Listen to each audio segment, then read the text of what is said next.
What's going on, everybody? So, project on the truck today is we're upgrading the intercooler. My old intercooler, factory one, it has a boost leak in it. You know, when the turbo shredded, the compressor wheel on the old turbo kind of chunked up a little bit. It wasn't terrible, but it was enough to cause a leak in the intercooler. And finally getting around to replacing it. So what I'm replacing it with is a CSF heavy duty bar and plate style versus the factory tube and fin. We get better cooling, better efficiency, lower intake air temps, lower EGTs, and lower pressure drop across the intercooler because it's just got more surface area and better. So the factory intercooler is 1.5 inches thick, and the CSF bar and plate is 2 inches thick, and you get more efficiency size for size of a bar and plate anyway. So realistically, if they were both 1.5, it would be close to about the same. So it would be if they were both 1.5 inches thick, the bar and plate would be the equivalent of a 1/2 inch thicker. So with the 2-inch one, basically it's 1 inch thicker capacity. I mean, you're just getting better efficiency out of it. You know, I didn't want to spend the money on the BD or the Mishimoto or anything. I was debating on it, but then the CSF came up on Amazon. It was like $550 or $560 when they're normally like $800-900. I jumped on it. I mean, I couldn't pass that up. It's just been kind of sitting there in the garage. Obviously, the garage is a mess right now because I still need to clean it up. There's always a project going on, so when I get cleaned, it gets messy again anyway. So what's the heck, or what's the point? Anyways, so I'm also putting in the cold side AFE intercooler piping today. I had the hot side in for a while, and you know, it's been a decent upgrade. Now I'm in here too, got this off. I can clean up the wiring for the HIDs, the Morimoto HID kit. Okay, so if you guys are doing this, there's no videos anywhere I've seen online of how to take off the front end and get the intercooler out. A lot of people say you have to take off the AC condenser. You do not. Okay, so where to start? Obviously the bumper brackets are mounted in here. I just got this here kind of holding it in place. I don't really care if it's a little bit inefficient. I mean, it's got a little ding in it. I'll just straighten it out with a screwdriver. So there is 4 bolts that you'll see when you get on the back side of the bumper. You got to take all 4 of those off on both sides, and then you have to loosen up the intercooler. Well, sorry, take the bumper off. You can't, the factory bumper mounting brackets are held in with the bolts coming through this side, and you cannot take it off there. You can't push it through because the intercooler's in the way. So in order to get that out, you have to take the front bumper off, loosen up the intercooler. You probably have to take out the air box to be able to get to the back side of, here it is, right here. There's a screw on the back side that comes from the back through and screws into the intercooler, the factory intercooler.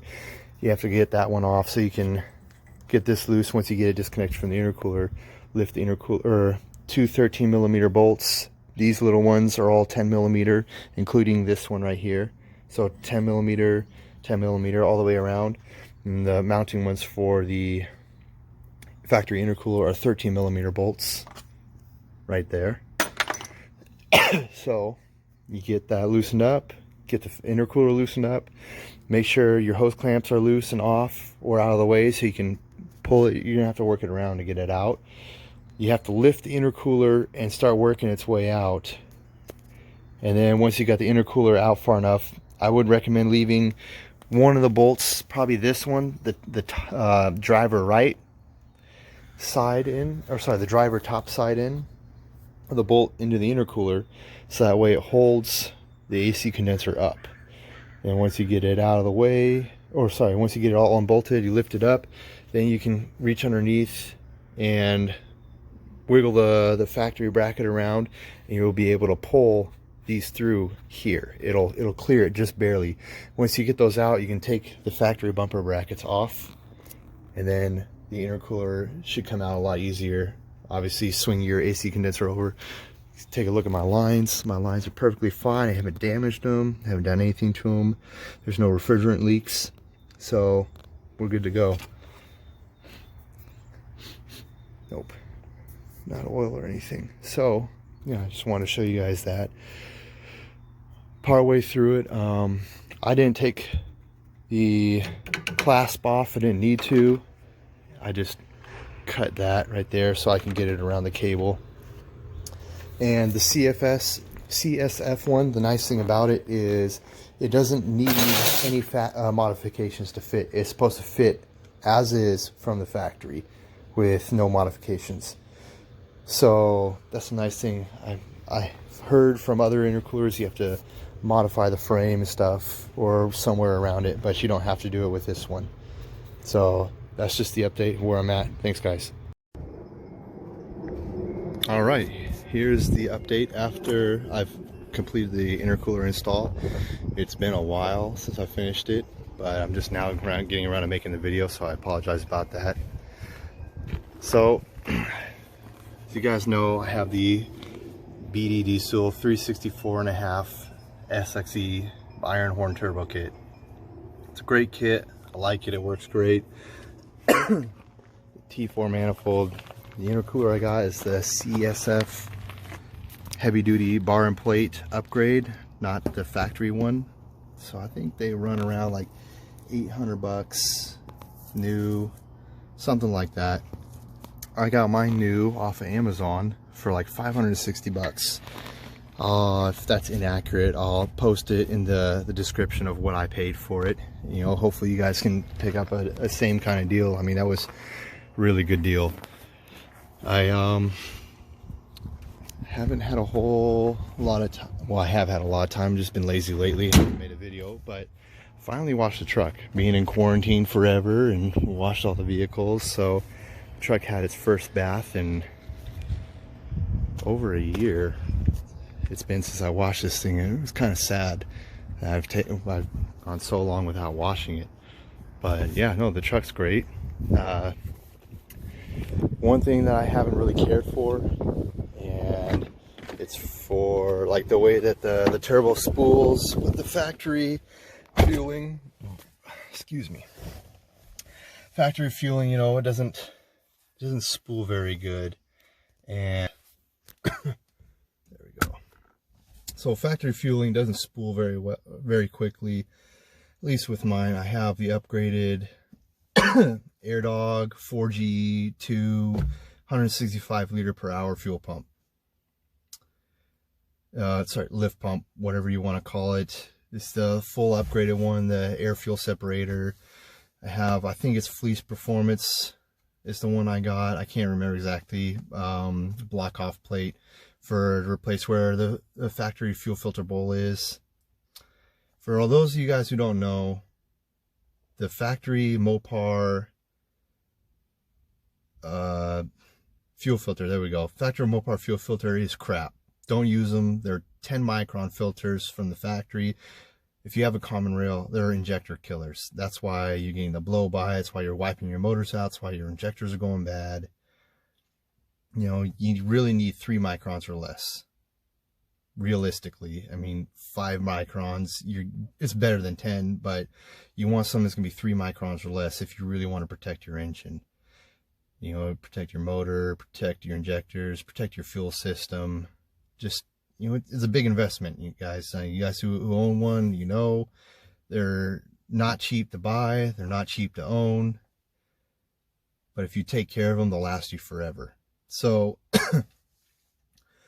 I've been looking at injectors, and my injectors are starting to go. You know, and when I first started up, I get a little whiff of white smoke, like it's really thin. It's not anything like crazy right now, but my injectors are starting to go on their way out. Once it warms up for a couple of seconds, it turns black. You know, the smoke's starting to warm up inside the engine, and you know, it's burning it off much more efficiently than what it was. Obviously, it's still not ideal. So I've been looking around. I was looking at the BD injectors, you know, the BD 60 horsepower injectors, because that's what they recommend. This turbo is good for stock fueling up to a 60 horsepower injector,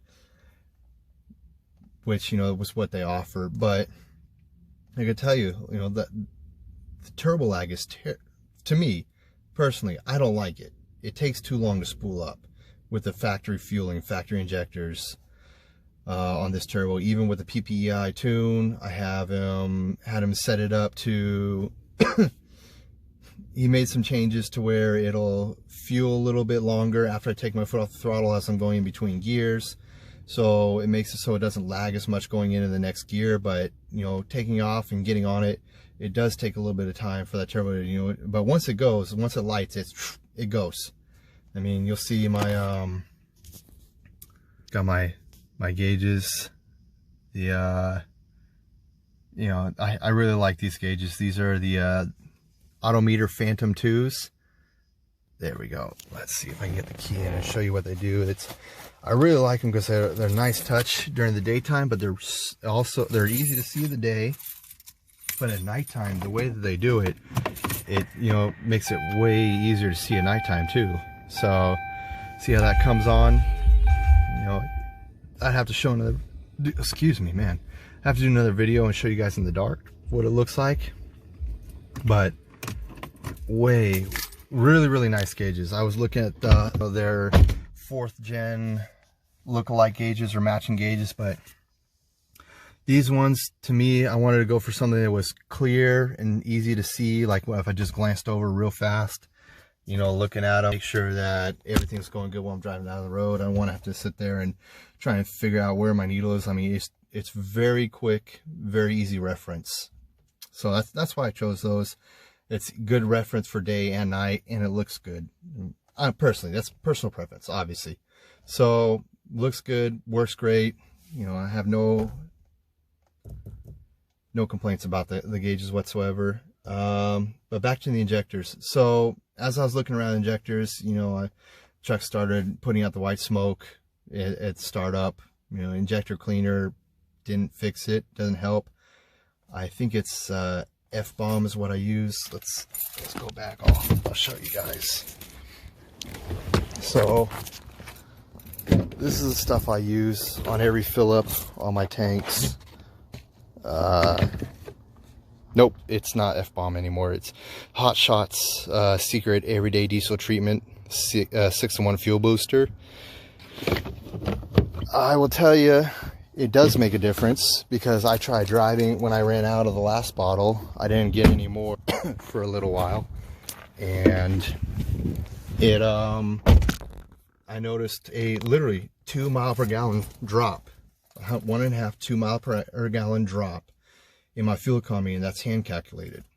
So the stuff makes a difference. It does run smoother, it runs longer. I don't know, longer, just accurate, but it runs smoother, it's more responsive. You get better fuel economy. I've noticed more power. So, you know, hats off to Hot Shot. It actually does make a difference. It makes more of a difference than the F-bomb stuff that I was using before. I don't remember what company made the F-bomb, but it's a decent product. Nothing wrong with it. Just the Hot Shots works better. Looks like my video timer ran out. You hit the maximum size on the phone. So back to the injectors though. I was looking around, researching and stuff, and I got in contact with Joe over at Dude's Diesel Performance, and he was looking at their BD Diesel 60 horsepower injectors, talking to them, and Joe recommended the BBI injector, the stage 0.75, so stage 3/4 overstock. And you know, researched them, did a lot of looking around on them, and yeah, it's absolutely what I'm looking for. And they have a really reliable rating. They have a super low failure rating. They actually post up the numbers on their website, and you know, very transparent about everything. And another thing I like about them is they're larger than 60 horsepower injectors. The BD diesels, you know, if you're looking at a 60 horsepower injector, they're roughly 30 to 33% overstock. The BBI injectors are 44% overstock, which roughly equates to around a 70 to 75 horsepower injector, which is the sweet spot that I'm looking for. That's what I'm really truly looking for. I wanted something a little bit more than the 60, but I didn't want to go 90. And with their reliability, their much tighter tolerances, you know, it was an easy sell for me, and they're a little cheaper than the BD diesels as well. So another good selling point. You know, Joe really did an awesome job. You know, he really went, you know, answered all my questions, really helpful. And, you know, I'm not endorsed by, you know, Deuce Diesel Performance by any means. So, you know, this is just my honest review of my experience with him, and it was great. You know, he worked with me on the pricing to split up the pricing, and, you know, so I could pay with 2 separate ways. You know, we're in quarantine right now, so I'm in Washington, so I'm in quarantine. Everything's, you know, shut down. You know, the essential employees are all like, you know, we all see the memes. It's funny. Anyways, money's tight, obviously, you know, for a lot of people right now, including myself. I no longer in HVAC. That's a whole different story. You know, nothing with the company. It's just health issues. I'm having respiratory infections. All of a sudden I get like asthma or something and whatnot. I've been a pulmonary specialist. Anyways, completely off topic, moving back into about the injectors. You know, I'm looking forward to getting the injectors, and it's going to be, I'm excited to get them installed, excited to see how much better it spools and get the more power. I've already got the request into PPEI for the upgraded tune, so I've submitted my trouble ticket. I use the EasyLink 2, so it just, they send it over the phone, I reload it through my phone, and bam, I'm off to go. I'm off and moving. So, you know, that EasyLink kit, at first I wasn't really, I was like, you know, I just want the AutoCal, but I'm really glad that I went with the EasyLink 2, because with the EasyLink 2, you get free lifetime updates, like tuning adjustments and things like that. It's included. Whereas with the AutoCal, it's not, I think you can get it, but you have to pay extra for it. It's included in the EasyLink. And with the AutoCal, man, with the AutoCal, you know, you have to load it on the computer and everything. It's just more simple with the EasyLink 2. So once I get that all installed, you know, as I'm doing the injectors, I have some upgraded, you know, forged push rods that I'm going to be putting in, so just to make it more reliable. I want reliability out of this truck. I don't want it to sit there and have to deal with, if I can upgrade something to make it more reliable, I'm going to. You know, I do the same thing with all my builds, all my performance builds, all my vehicles. I mean, if you guys look around through my channel, you'll see some of the stuff I've built, some of the stuff I've had. You know, I drive it hard. I'm not gonna lie. I drive pretty much all my stuff hard. But you know, smiles per gallon, right? That's what it's about. So, you know, right now my truck's got, I think, like 77,000 miles on it.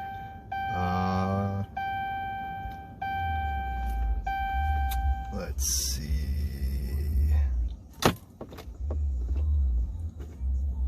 78,379 miles on it. So for 2012 and 2020, super low miles compared to a lot of other trucks you're seeing, like 150, even like 250, 300,000 miles on some of these trucks out there. You know, I don't use my truck for work. It just kind of, I drive it every once in a while. You know, I was fortunate enough and blessed enough to have a work van that I got to drive around all the time that I use for work. You know, moving over to the new thing for me doing sales for the same company is what I'm working on, and you know, gotta wait till the economy picks back up and then the sales position opens back up again. You know, I was really good at what I did with HVAC, so you know, it shouldn't be, and I've been a sales and marketing manager, so it's second nature to me. You know, it's gonna be, you know, there's still paths moving forward, even if you hit rough spots, guys. So please don't get discouraged, and if you're in a tough spot, things will get better. And if they don't, you know, we're all going to be in it together, right? So it's not going to be like an individual basis thing where everything's just going to fall to shit unless you let it. keep your head up. You know, everything will be okay. So back on topic again from going off tangent. I'm really looking forward to getting the injectors in. When I do it, you know, I'll do a video after, or maybe I'll make a video if I have the capability of doing a video as I'm doing it, so you guys can see how it's done if you've never done injectors before. And the push rods, you know, for the valves, it's gonna be, you know, good use of time during the quarantine. We have a lot of time down, hence why the truck got washed and then pollen got all over it and made it messy again. But you know, I got plenty of time, not like I can't wash it again. So yeah, I just want to give a shout out to you guys. You know, thanks for watching the channel. I hope you guys are able to take something out of these videos, learn something from them, or I can help steer somebody in the right direction. If you guys have questions, you know, please feel free to comment. Okay, one thing I did want to add about the BBI, Big Bang Injection injectors for the stage 0.75. So they have the same nozzle as the stage 1.5.